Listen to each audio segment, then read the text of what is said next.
Here with the first-year head football coach of the John Marshall Justices. That's Phillip. You know him as a former standout quarterback at Oscar Smith High School in Chesapeake, not too far from here at Powhatan Field in the 757, and of course went on to play at the college and professional level. Phillip, first year at John Marshall, new coach for you. You've had a couple scrimmages in tonight, including against Maury, a team that's up and coming.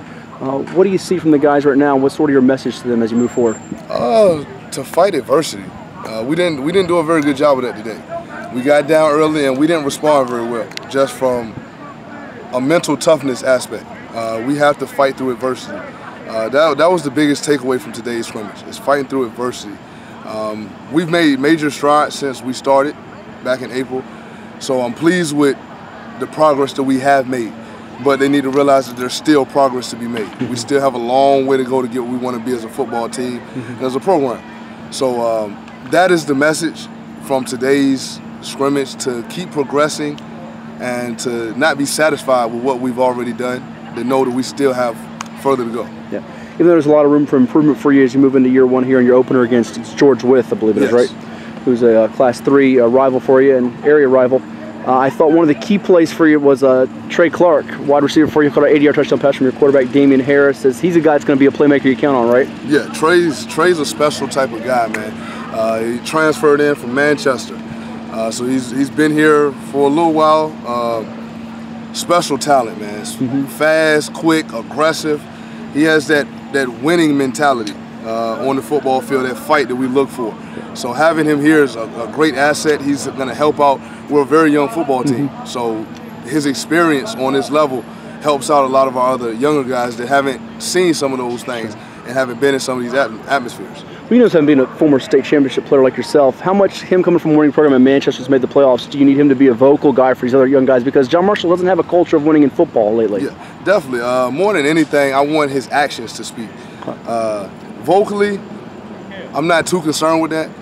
Vocally, we need them to build each other up, because the coaching staff, sometimes we have to tear them down to build them back up. So we need the players to be there for each other. It builds that camaraderie and that team chemistry that we're looking for. I think his actions speak louder than his words. The way he works every day in practice, in the weight room, in conditioning. Those are the things that I want other guys to take notice of and to follow suit. A couple more for you. Appreciate your time. You get down early in the scrimmage, so the score wasn't being kept necessarily, but I thought what was encouraging was your defense got a couple of timely takeaways for you, including your freshman linebacker Eric McDaniels, a ninth grader, got some good playing time tonight. Yeah, I mean, Eric's a different type of kid, man. I don't know too many freshmen that walk in at 6 foot, 6'1", 200 pounds. So he's special. He's a special talent. So he's got a huge future for him. The defense, this past Friday and today, has stepped up big time and made some plays for us. Offensively, we're coming along. We've held back a lot of the things that we'll do this season in scrimmage environments, and that'll pick up next week with the first game of the season. But the defense has been big time. They stepped up today, made a couple big stops for us, turned the ball over for us. Offensively, we just got to pick it up. Lastly, it's going to be a process, as you well know, in year one for you at John Marshall. I know it had to be nice to be back in the 757, sort of your hometown, and I imagine you probably want to play some future games against teams from here in Oceansville scrimmage, maybe perhaps your alma mater and Oscar Smith. What's sort of your, I guess, outlook here as you go into year one, and what do you guys have to do to build this program to where you're contending and playing in the postseason? We expect to be in the postseason this year. That is our goal. It has been since we walked in the door. I keep saying it. I tell it to the guys, and I'm not shy about where we've set our bar and our expectations. I've always said since I was hired, we will be one of the best teams in the country. We'll be one of the best on the East Coast, one of the best in the state. That is where our bar is. We're not going to lower that bar, no matter what the outcome is of a scrimmage or this season or whatever it may be.